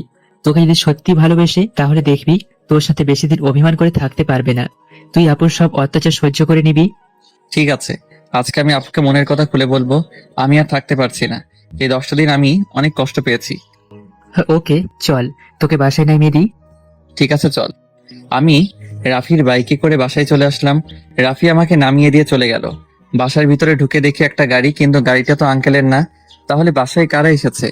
আমি দরজার সামনে দাঁড়িয়ে কলিং বেলে চাপ দিলাম। খালা এসে দরজা খুলে দিল। আমি ভিতরে ঢুকে দেখি আপু শাড়ি পরে মেহমানদের সামনে বসে আছে। আমার একটা ছেলে দেখি তাদের সাথে আছে। আঙ্কেল দেখি বাসায়। সবাইকে অনেক খুশি খুশি লাগছে। আমাকে দেখে আঙ্কেল বলল, রাসেল, তুমি সকালে কোথায় গিয়েছিলে? আসলে আঙ্কেল রাফির সাথে ছিলাম। ও, তা দাঁড়িয়ে আছো কেন? বসো। দেখো, নাদিয়াকে না দেখতে এসেছে। তাদের নাদিয়াকে পছন্দ হয়েছে। এখন বিয়ের দিন তারিখ ঠিক করবো। নাদিয়া আপুর বিয়ের কথা শুনে আমার পায়ের নিচের মাটি সরে গেল। এখনই সবার সামনে বলতে ইচ্ছে করছে, নাদিয়া আপু তুমি বিয়েটা করো না। আমি তোমাকে ছাড়া থাকতে পারবো না। আমি তোমাকে অনেক ভালোবেসে ফেলেছি, কিন্তু সেটা আর বলতে পারছি না। তাদের দেখে বোঝা যাচ্ছে তারা এই বিয়েতে অনেক খুশি। সবচেয়ে বড় কথা হলো আপুকেও দেখে অনেক খুশি। তাদের এই খুশির মাঝে আমার ভালোবাসার কথা বলতে পারবো না। আমি চাই না আমার কারণে তাদের খুশি নষ্ট হয়ে যায়। আর ছেলেটা দেখতে অনেক সুন্দর, আপুর সাথে ভালো বানাবে। আমি নিজের কষ্ট চেপে রেখে তখন আমি বললাম, তাহলে তো অনেক ভালো, তোমরা যেটা ভালো মনে করো। তোর কি ছেলেকে পছন্দ হয়েছে? ওনাকে পছন্দ না হওয়ার কি আছে? দেখতে অনেক সুন্দর, আপুর সাথে ভালো মানাবে। তাহলে আমরা বিয়ের দিন তারিখ ঠিক করতে পারি। তারপর তারা বিয়ের দিন তারিখ ঠিক করলো। আগামী শুক্রবার আপুর বিয়ে। আমি আর তাদের মধ্যে না থেকে নিজের রুমে চলে আসলাম। দরজা আটকে দিয়ে অনেক কান্না করতে লাগলাম। জীবনে কোনো মেয়েকে ভালোবাসি নাই, এই প্রথম একজনকে ভালোবাসলাম, কিন্তু তাকে আর বলতে পারলাম না। বলার আগেই তার বিয়ে ঠিক হয়ে গেল। হঠাৎ আমার মোবাইলটা বেজে উঠলো। দেখি রিয়া ফোন দিছে। আজকে এতদিন পরে রিয়া আজকে ফোন দিছে। চোখের পানি মুছে ফোনটা রিসিভ করলাম। কিরে, কেমন আছিস? আছি কোনো রকম। তুই কেমন আছিস? আমি আলহামদুলিল্লাহ ভালো আছি। মামা মামি তারা কেমন আছে? সবাই ভালো আছে, কিন্তু তোর কথা কেমন যেন লাগছে। কি হয়েছে তোর? আমার তো কিছুই হয়নি। তুই মনে হয় আমার কাছে কিছু লুকোচ্ছিস। বল কি হয়েছে তোর?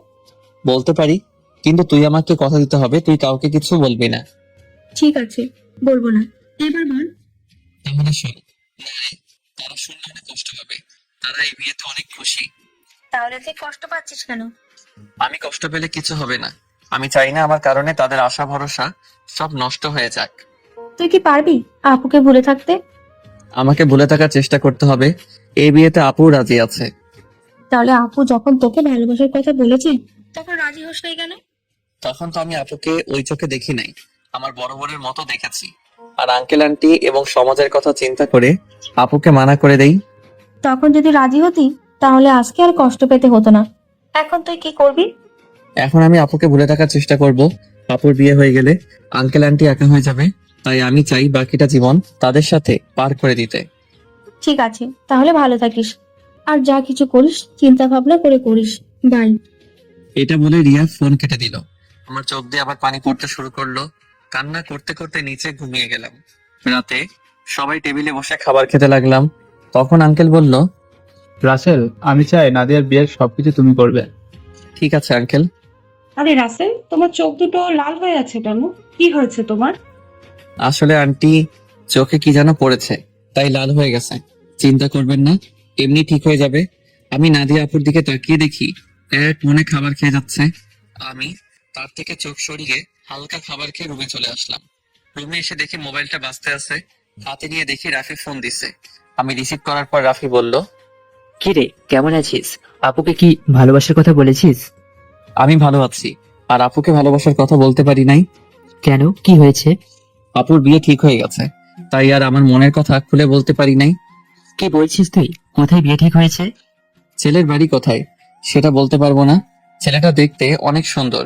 তুই আমাকে বাসার সামনে নামিয়ে দিয়ে যাওয়ার পর তারপর সব খুলে বললাম। এটা তুই কি বলছিস? তুই কি পারবি আপুকে ভুলে থাকতে? তুই একবার আঙ্কেল আন্টিকে কথাটা খুলে বল, আর না হয় আপুকে বল। না রে, আমি চাই না আমার কথা শুনে তারা কষ্ট পাক।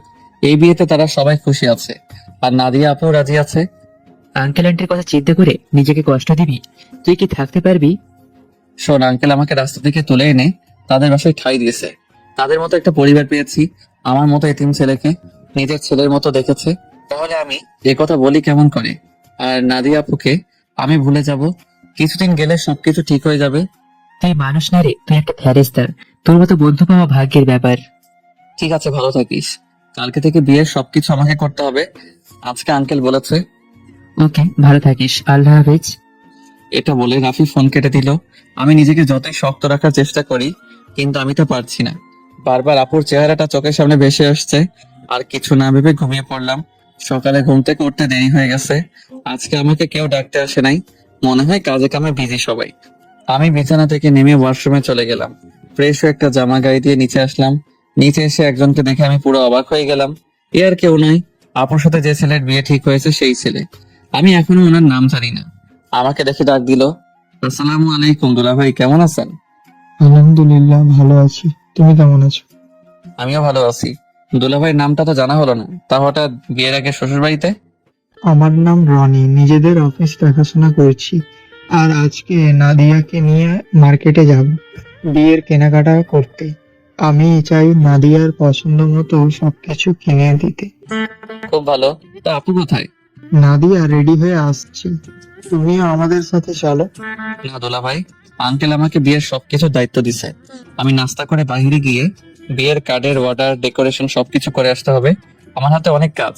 আপনি আপুকে নিয়ে যান। তোমার যখন কাজ আছে তাহলে তো আর জোর করা যাবে না। চলুন, নাস্তা করবেন? আমি বাসা থেকে করে এসেছি, তুমি করে না। ঠিক আছে বলে নাস্তার টেবিলে চলে আসলাম। খালা আমাকে নাস্তা দিয়ে গেল। হঠাৎ সিঁড়ির উপর চোখ গেল। দেখি আপু সুন্দরভাবে সেজে গুজে নিচে নামছে। আপুকে দেখতে অনেক সুন্দর লাগছে। আপু আমার দিকে তাকাতেই আমি চোখ সরিয়ে নিলাম। তারপর তারা দুজনে বাসা থেকে বেরিয়ে গেল। আমি হালকা নাস্তা করে বাসা থেকে বেরিয়ে রিক্সা নিয়ে রাফিদের বাসার সামনে চলে আসলাম। ভাড়া মিটিয়ে কলিং বেল চাপ দিলাম। কিছুক্ষণ পর রাফির আম্মু দরজা খুলে দিল। আসসালামু আলাইকুম। আম্মু, কেমন আছো? কে তোর আম্মু? আমি তোর আম্মু না। আম্মু, কাজে অনেক বিজি ছিলাম, তাই তোমার সাথে দেখা করতে পারি নাই। প্লিজ আম্মু, তুমি আমার উপর রাগ করে থেকো না। আম্মু আমাকে জড়িয়ে ধরে কপালে 2টা চুমু দিল। তারপর বলল, এতদিন পর তোর এই আম্মুর কথা মনে পড়েছে? সরি আম্মু, আমার ভুল হয়ে গেছে। আর কখনো এমন ভুল করবো না। ঠিক আছে, এখন ভিতরে আয়। রাফি তার রুমে আছে, তুই ওর রুমে যা, আমি কফি পাঠিয়ে দিচ্ছি। ঠিক আছে আম্মু। আমি ভিতরে ঢুকে ওপরে রাফির রুমে যেতে লাগলাম। এবার আপনাদের বলি, রাফির আম্মু জানে আমার আব্বু আম্মু নেই, আমি একটা এতিম ছেলে। তখন রাফির আম্মু আমাকে বলে, কে বলেছি তোর আব্বু আম্মু নেই? আজকে আমি তোর আম্মু, এখন থেকে আমাকে আম্মু বলে ডাকবি। এখন আমার 2 ছেলে। এরপর থেকে রাফির আম্মুকে আমি আম্মু বলে রাখি। রাফির রুমে এসে দেখি রাফি বিছানায় শুয়ে মোবাইল টিপতে আছে। আমাকে দেখে উঠে বসলো। কিরে, তুই কখন আসলি? এই তো কিছুক্ষণ আগে। তা তুই আসবি, আমাকে তো বললি না। আমি তো এমনি আসি নাই, আপুর বিয়ের সব দায়িত্ব আঙ্কেল আমাকে দিছে। আমি তো একা একা সবকিছু করতে পারবো না, তাই তোকে নিয়ে সবকিছু করব। নিজের ভালোবাসার মানুষের বিয়ের সব দায়িত্ব তুই পালন করবি? তোর কি একটু কষ্ট হচ্ছে না? কষ্ট হলে তো কিছুই করার নেই। আঙ্কেল আন্টির সুখের জন্য আমি সবকিছু করতে রাজি আছি। এখন তাড়াতাড়ি রেডি হয়ে নে, হাতে অনেক কাজ আছে। হ্যাঁ ঠিক আছে, তুই বস, আমি ফ্রেশ হয়ে আসছি। এই বলে রাফি ওয়াশরুমে ঢুকে ফ্রেশ হয়ে আসলো। আম্মু এসে আমাদের কফি দিয়ে গেল। দুজনে কফি খেয়ে আম্মুর থেকে বিদায় নিয়ে বাইরে চলে আসলাম। বাইক নিয়ে দুজনে বেরিয়ে পড়লাম। প্রথমে বিয়ের কার্ডের অর্ডার দিলাম, তারপর বাকি যে কাজ ছিল সবকিছুর কাজ সেরে বাসায় চলে আসলাম। রাফি আমাকে বাসার সামনে নামিয়ে দিয়ে চলে গেল। আমি বাসার ভিতরে ঢুকে কলিং বেল চাপ দেওয়ার পর খালা এসে দরজা খুলে দিল। সব কাজ শেষ করে আসতে সন্ধ্যা হয়ে গেছে। আমি আর বাহিরে দুপুরে খাবার খেলাম। ভিতরে ঢুকে দেখি আঙ্কেল আন্টি সোফায় বসে কফি খাচ্ছে আর কথা বলছে। আমাকে দেখে আঙ্কেল ডাক দিল। আমি গিয়ে তাদের পাশে বসলাম। রাসেল, সব কাজ কি শেষ? জি আঙ্কেল, কালকে সকালে ডেকোরেশনের সব লোক মালপত্র নিয়ে চলে আসবে, আর বিয়ের কার্ড কালকে বিকালে নিয়ে আসতে বলছে। ফুলের লোক গায়ে হলুদের দিন সকালে আসবে। ঠিক আছে, তুমি এখন রুমে গিয়ে ফ্রেশ হয়ে কিছুক্ষণ রেস্ট নাও, কালকে আবার কাজে লেগে পড়তে হবে। ঠিক আছে আঙ্কেল, এই বলে নিজের রুমে চলে আসলাম। ওয়াশরুমে ঢুকে ফ্রেশ হয়ে বিছানায় শুয়ে পড়লাম। রাতে খাবার খাওয়ার জন্য খালা ডেকে গেছে, তাই বিছানা থেকে উঠে নিচে চলে আসলাম। টেবিলের সামনে গিয়ে দেখি আঙ্কেল আন্টি আর আপু বসে আছে। আমি একটা চেয়ার টেনে বসলাম। আন্টি খাবার বেড়ে দিল। আপুর দিকে তাকিয়ে দেখি এক মনে খাবার খেয়ে যাচ্ছে। আমার দিকে একটা বার তাকালো না। আমি খাবার খেয়ে নিজের রুমে চলে আসলাম। তারপর বিছানায় শুয়ে পড়লাম। পরের দিন বিকালে বিয়ের কার্ড নিয়ে আসলাম। তখন আমি আঙ্কেলকে বললাম, আঙ্কেল বিয়ের কার্ডগুলো কি করব? তোমার বন্ধু বান্ধব কতজন আছে তাদের একটা করে দিয়ে আসো, আমি কিছু রাখছি, আর বাকিগুলো নাদিয়াকে দিয়ে আয়। আঙ্কেল আমার তেমন বন্ধু নেই, আমার একমাত্র বন্ধু শুধু রাফি এবং তার পরিবার। ঠিক আছে, তাদের বিয়ের কার্ড দিয়ে এসো, আমি কিছু রাখছি, বাকিগুলো নাদিয়াকে দিয়ে আয়।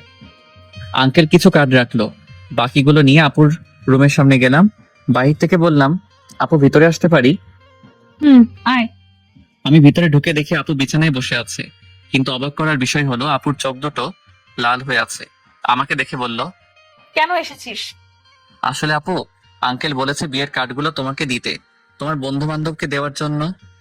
ঠিক আছে, রেখে যা। আমি বিছানার উপরে কার্ডগুলো রেখে যেই না রুম থেকে বেরিয়ে যাব, তখন আপু আমাকে পেছন থেকে জড়িয়ে ধরে কান্না করে দিল। আমি আপুকে আমার দিকে ঘুরিয়ে বললাম, আপু তুমি কান্না করছো কেন? তুই কি মানুষ নাকি অন্য কিছু? আপু হঠাৎ এই কথা বললে কেন? আমাকে রিয়া ফোন করে সব বলে দিছে। তুই আমাকে ভালোবাসার কথা বললি না কেন? আমি তোমাকে যেদিন বলতে যাব সেদিন দেখি তোমাকে ছেলেপক্ষ দেখতে এসেছে, তাই আর বলি নাই। তুই তো আমাকে একটাবার বলে দেখতি, তোকে আমি এখনো অনেক ভালোবাসি। সেটা আর কখনো সম্ভব না। তোমার বিয়ে ঠিক হয়ে গেছে, এই বিয়েতে আঙ্কেল আন্টি অনেক খুশি। আমি চাই না তাদের মনে কষ্ট দিতে, এছাড়া আমার কোনো উপায় নেই।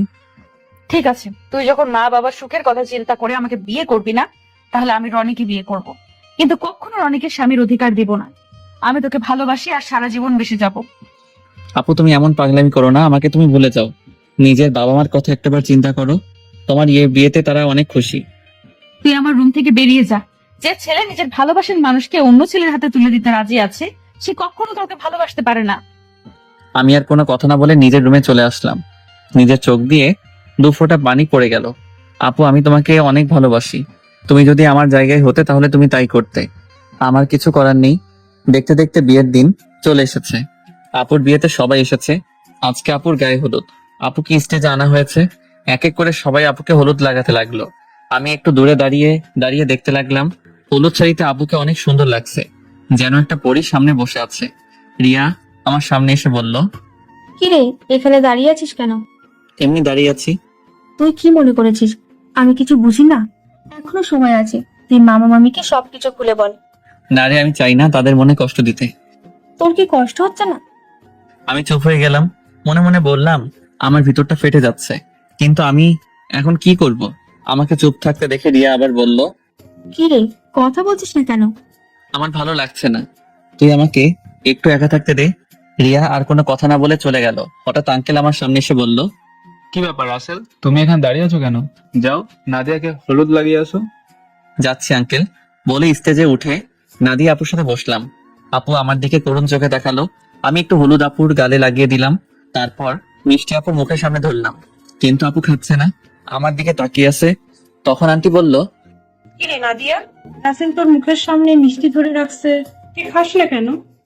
আন্টির কথা শুনে আপু হালকা একটু মিষ্টি খেলো। তারপর আপু আমাকে একটু মিষ্টি খাইয়ে দিল। আমি আর বসে না থেকে ছাদে চলে গেলাম। অনেক কষ্টে আপুর সামনে চোখের পানি আটকে রেখেছি। ছাদের কিনারে দাঁড়িয়ে কান্না করতে লাগলাম। আজকে রাতটা পার হলে কালকে আপুর বিয়ে হয়ে যাবে। নিজের চোখের সামনে কিভাবে দেখবো আপুর বিয়ে? আমার চোখের পানি কোনো বাধা মানছে না, অজর ধারায় পানি পড়তে লাগলো। ছাদে কতক্ষণ ছিলাম বলতে পারবো না। আমার একটা জিনিস কিছুতেই মাথায় ঢুকছে না, রাফিকে আজকে গায়ে হলুদ দিয়ে দেখলামও না। ও কোথায়? আমাকে তো বলছে সন্ধ্যার পর চলে আসবে। আম্মু আব্বু তারা এসেছে, কিন্তু তাকে দেখলাম না। পকেট থেকে মোবাইল বের করে রাফিকে ফোন দিলাম, কিন্তু তার মোবাইল বন্ধ বলছে। আমি আর কিছু না ভেবে নিচে নামতে যাব, হঠাৎ ছাদে কারো আসার শব্দ পেলাম। নিচের দিকে তাকিয়ে দেখি আপু ছাদের দিকে আসছে। আপু আমাকে দেখে হাত ধরে টেনে ছাদের কিনারে নিয়ে আসলো। তখন আপু বলল, নিজেকে এত কষ্ট দিচ্ছিস কেন? রাসেল এখনো সময় আছে, তুই আব্বু আম্মুকে সবকিছু খুলে বল। তুই যদি বলতে ভয় পাস তাহলে আমি বলি। না আপু, তুমি এই কাজ কখনো করবে না। তারা শুনলে অনেক কষ্ট পাবে। আমি চাই না তারা আমার কথা শুনে কষ্ট পাক। তুই কি পারবি আমাকে ছেড়ে থাকতে? আমাকে পারতেই হবে। আচ্ছা, শেষবারের মতো আমার একটা কথা রাখবি?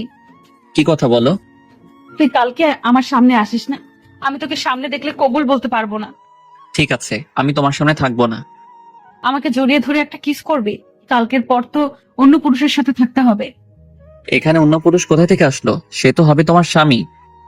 কিন্তু আমি তো তাকে কখনো স্বামী হিসেবে মানবো না। আমি শুধু তোকে ভালোবাসি। প্লিজ আপু, তুমি আমাকে ভুলে যাও। স্বামী সংসার নিয়ে নতুন জীবন শুরু করো।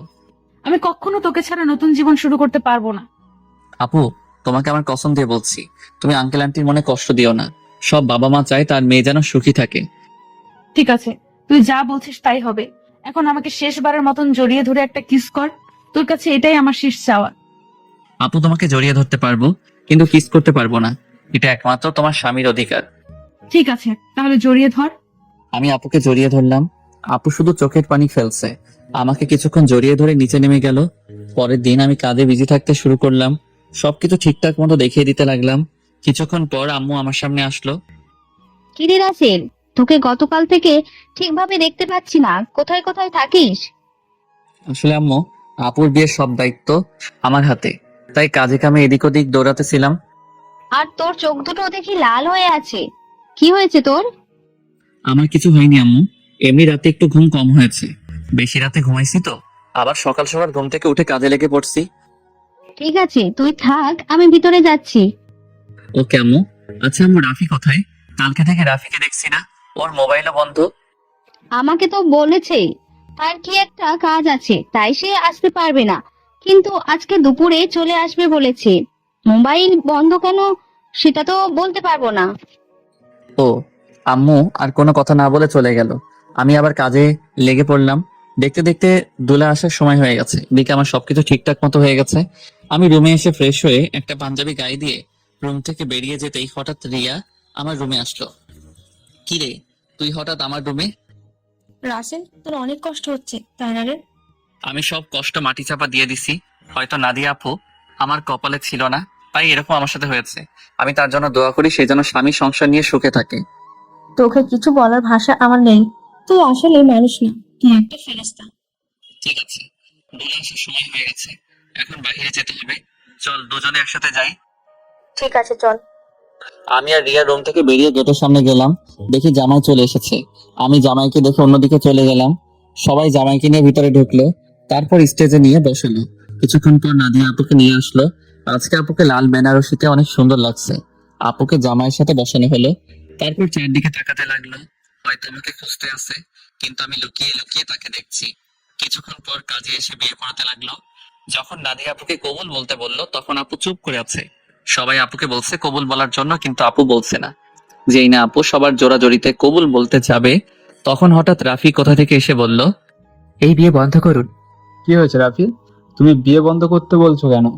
আপনারা যার সাথে আপুকে বিয়ে দিচ্ছেন তার সম্বন্ধে ভালো করে খোঁজ খবর নিয়েছেন? কি বলতে চাও তুমি? সবাই তো বলছে ছেলে ভালো। এই ছেলে ভালো না, ও একটা মেয়েকে বিয়ে করবে বলে তার সবকিছু কেড়ে নিয়ে গেছে। তোমার কাছে কি প্রমাণ আছে যে রনি খারাপ ছেলে? আমি জানতাম আপনারা এটাই বলবেন, তাই তো এই মেয়েকে সাথে করে নিয়ে এসেছি। কোথায় আপু, সামনে আসো। রাফির কথা শুনে একটা মেয়ে সবার সামনে আসলো। মেয়েটাকে দেখে রনির চোখ বড় বড় হয়ে গেল। তখন রাফি বলল, বোন, তুমি সবার কাছে সত্যিটা খুলে বলো। আমার নাম মিম। রনি আর আমার 1 বছরের রিলেশন। সে আমাকে বিয়ে করবে বলে আমার সবকিছু কেড়ে নিয়ে গেছে। কিছুদিন আগে সে আমাকে বলে তাকে ভুলে যেতে। তার নাকি অন্য জায়গায় বিয়ে ঠিক হয়ে গেছে। আমার সাথে নাকি প্রেমের অভিনয় করেছে। আমার ছেলে যে তোমার সাথে খারাপ কিছু করেছে তার কি প্রমাণ আছে? আমার মোবাইলে আমার আর রনির একসাথে ছবি আছে এবং কিছু নেগেটিভ ছবিও আছে, চাইলে দেখতে পারেন। বলে মোবাইলটা রনির বাবার হাতে দিল। তখন রনির আব্বু বলল, আমি তোমাদের দুজনের ছবি শুধু দেখেছি, আর ওগুলো দেখতে চাই না। রহমান সাহেব, আপনি আমাকে ক্ষমা করে দিন। আমি জানতাম না আমার ছেলে এত খারাপ। যদি জানতাম তাহলে কখনো আপনার মেয়ের জন্য বিয়ের প্রস্তাব নিয়ে আসতাম না। আমি আজকে ওদের দুজনকে বিয়ে দিব। পারলে আমাকে মাফ করে দিবেন। এই বলে রনির বাবা মিম এবং রনিকে নিয়ে তারা বাসা থেকে বেরিয়ে গেল। সবাই এখন চিন্তা করছে নাদিয়ার কি হবে। তখন আঙ্কেল বলল, এখন আমার মেয়েটার কি হবে? এখন ওকে কে বিয়ে করবে? তখন রাফিয়া রিয়া আঙ্কেলের সামনে গিয়ে বলল, আঙ্কেল, আপনি করে চিন্তা করবেন না, আপুর বিয়ে আজকে এবং এখনই হবে। তুমি কি বলছো রাফি আমার মেয়েকে বিয়ে করবে? মামি, ছেলে আমাদের এবং আপনাদের সবার পরিচিত। আমি তোর কথা কিছুই বুঝলাম না। তুই কার কথা বলছিস রিয়া? সে আর কেউ নয়, আমি রাসেলের কথা বলছি। রাসেল আর নাদিয়া আপু দুজনকে পাগলের মতো ভালোবাসে। শুধু আপনাদের সুখের কথা চিন্তা করে নিজের ভালোবাসা কোরবানি দিতে চেয়েছে। মামা, তুমি ওকে রাস্তা থেকে তুলে এনে নিজের বাসায় ঠাঁই দিছো, তাই তোমাদের নুন খেয়ে তোমাদের মনে কষ্ট দিতে চাইনি। আমি আপনাকে সবকিছু খুলে বলি। আঙ্কেল রাফির কথা শুনে আমার সামনে এসে ঠাস ঠাস করে একটা থাপ্পড় মেরে বলতে লাগলো, নিজেকে খুব মহান মনে করছিস তাই না? আমি কি কখনো তোর চাওয়া পাওয়া অপূর্ণ রেখেছি? তোকে আমি বাইরের ছেলে মনে করেছি? তুই কেন এমন করছিস? আমি তোমাদের সাথে প্রতারণা করতে পারবো না। আমি আপনাদের দুজনকে সবসময় নিজের মা বাবার মতো দেখে এসেছি। আমি একটা এতিম ছেলেকে ঠাঁই দিয়ে নতুন জীবন দিয়েছেন, আমি কি করে আপনাদের মনে কষ্ট দেই? আরে আমি তোকে কখনো অন্যভাবে দেখিনি, আমি তোকে নিজের ছেলের মতো জানি। তুই আমাদের কাছে একটাবার বলে দেখতে, আমি কখনো মানা করতাম না। এটা শুনে আমি তো আরো খুশি হয়েছি। আচ্ছা তোর কথা বাদ দিলাম, নাদিয়া তো আমাদের খুলে বলতে পারতি। আমি তোমাদের সবকিছু খুলে বলতে চেয়েছি কিন্তু রাসেল আমাকে মানা করছে, আবার আমাকে কসম দিছে। ঠিক আছে, এখন সব বাদ। এখন রাফি, তুমি রাসেলকে তৈরি করে নিয়ে আসো। ঠিক আছে আঙ্কেল। এই বলে রাফি আমাকে নিয়ে উপরে চলে আসলো। আমি সাথে সাথে রাফিকে জড়িয়ে ধরে কান্না করে দিলাম। তারপর বললাম, কিরে কেমনে কি? আমার পাঠক পাঠিকারা তো কিছুই বুঝতে পারছে না, একটু সবাইকে খুলে বল। ঠিক আছে, বলছি। আমি গতকাল দুপুরে মার্কেটে যাচ্ছিলাম আপুর বিয়ে উপহার কিনতে। তখন হঠাৎ দেখি একটা মেয়ে রনির মতো একটা ছেলের সাথে কথা বলছে। হঠাৎ ছেলেটা মেয়েটাকে ঠাস করে দুটো থাপ্পড় মেরে চলে যায়। ছেলেটা যে সময় গাড়িতে উঠবে তখন তার চেহারা দেখে অবাক হয়ে যায়, কারণ সে ছিল রনি ভাই। আমি আর দাঁড়িয়ে না থেকে মেয়েটার কাছে গেলাম। তখন থেকে জিজ্ঞেস করি, ওই ছেলেটার সাথে তোমার কি সম্পর্ক? তারপর মেয়েটি সব খুলে বলে। তুই মিমের সব কথা শুনে কি বলছিস? আমি ওর কথা শুনে তাকে নিয়ে বাসায় চলে আসলাম। আব্বু আমাকে বললাম, আমার বন্ধু, তোমরা সবাই বিয়ে বাড়িতে চলে যাও, আমি বিয়ের দিন যাব। আমার বন্ধুর সাথে আমার কিছু কাজ আছে। আব্বু আম্মু পরে কিছু বলে নাই? মানে একটা মেয়ের সাথে তোর কি কাজ? তুই তো জানিস আব্বু আম্মু আমাকে অনেক বিশ্বাস করে, তার ছেলে কখনো খারাপ কাজ করবে না। আব্বু আম্মু চলে আসার পর কোন রকম রাতটা কাটিয়ে পরের দিন বিয়ে বাড়িতে নিয়ে আসলাম। আমি সবার সামনে রনির মুখোশ খুলে দেওয়ার জন্য বিয়ের দিন মিমকে নিয়ে আসি।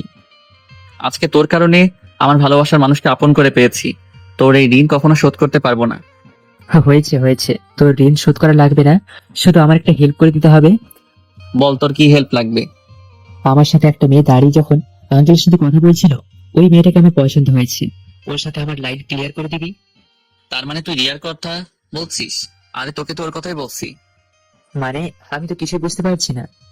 তোকে বলছি না আমাকে আপুর মামাতো বোন রিয়া প্রপোজ করছে, এই সেই মেয়ে। কি? তার মানে এই সেরিয়া? কিন্তু চেহারা কিন্তু মাশাআল্লাহ। এখন আমার সাথে লাইন করে দে। ঠিক আছে দিব, আগে আমার বিয়েটা শেষ হোক। ঠিক আছে, এখন ফ্রেশ হয়, আমাদের জন্য সবাই অপেক্ষা করছে। আমি আর কোনো কথা না বলে ওয়াশরুমে ঢুকে ফ্রেশ হয়ে একটা পাঞ্জাবি গায়ে দিয়ে রাফির সাথে নিচে চলে আসলাম। আমাকে নিয়ে আপুর পাশে নিয়ে বসালো। তখন আপু আমার কানের কাছে মুখ এনে বলল, আজকে তোর খবর আছে, শুধু বিয়েটা হয়ে যেতে দে। তুই আমাকে অনেক কষ্ট দিয়েছিস। সেটা বাসর ঘরে দেখা যাবে। আমিও কিন্তু কম কষ্ট পাইনি। কাজী বিয়ে পড়ানো শুরু করলো। আগে আপুকে কবুল বলতে বলল, আপুর সাথে সাথে কবুল বলে ফেললো। সবাই মুচকে মুচকে হাসছে। এবার আমাকে বলতে বলল, কিন্তু আমি বলছি না। আমি আপুকে একটু লাগানোর জন্য দেরি করছি। আপু আমাকে কোনই দিয়ে গোতা দিল। আমি সাথে সাথে কবুল বলে ফেললাম। সবাই জোরে জোরে হাসা শুরু করলো। তারপর কাজী মোনাজাত ধরলো। সবাই আমাদের জন্য দোয়া করলো। তারপর সবাই খাওয়া দাওয়া করে বাসায় চলে গেল। আব্বু আম্মু আমার কাছ থেকে বিদায় নিয়ে চলে গেল। রাফি আমার সাথে থেকে গেল। তখন আমি আর রাফি ছাদে বসে আছি।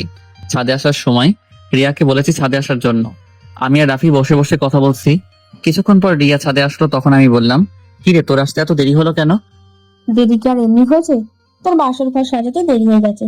এখন বল, কি জন্য ডাকলি? আজকে বিয়ে বাড়িতে একটা ছেলে তোকে দেখে পছন্দ করে। সে নাকি তোর সাথে প্রেম করতে চায়। আমার কথা শুনে রাফি মাথা নিচু করে ফেলছে। তখন রিয়া বলল, ছেলেটা কে জানতে পারি? সে আর কেউ নয়, আমার কলিজা, আমার জানের বন্ধু রাফি। ও তাই নাকি? তাহলে ও না বলে তোকে বলতে বলছে কেন? আসলে আজ পর্যন্ত রাফি কোনো মেয়ের সাথে প্রেম করে নাই। কেন জানি তোকে দেখে পছন্দ হয়, কিন্তু লজ্জার কারণে বলতে পারছে না। তাই আমাকে বলল তোর সাথে লাইন করে দেওয়ার জন্য। ঠিক আছে, তুই রুমে যা। আপুর রুমে তোর জন্য অপেক্ষা করছে, বাসর ঘরে। আমার অনেক ভয় করছে রে। এত ভয় কিসের? বিড়ালটা ঠিক মতো মারিস।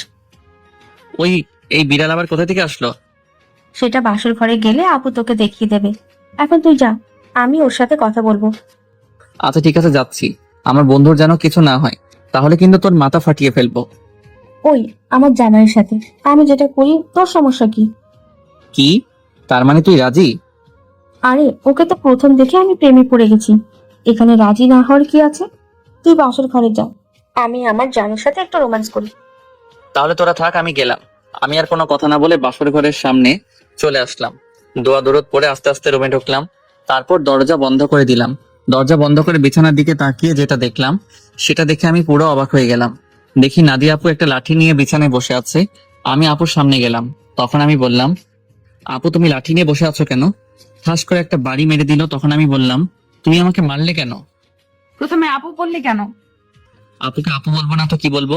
আবার ঠাস করে আরেকটা বাড়ি মারলো। তখন নাদিয়া বলল, আর একবার যদি আপু বলে ডাকিস তাহলে তোর মাথা ফাটিয়ে দেব। এখন থেকে আমার নাম এবং তুমি করে বলবি। তুমি করে তো সবসময় বলি, কিন্তু নাম ধরে কিভাবে বলবো? তুমি তো আমার থেকে বড়। কারণ এখন আমি তোর স্ত্রী, আমাকে নাম ধরে ডাকবি। ঠিক আছে, এখন থেকে নাম ধরে ডাকবো। তুই এতক্ষণ কোথায় ছিলি? তোর আসতে এত লেট হলো কেন?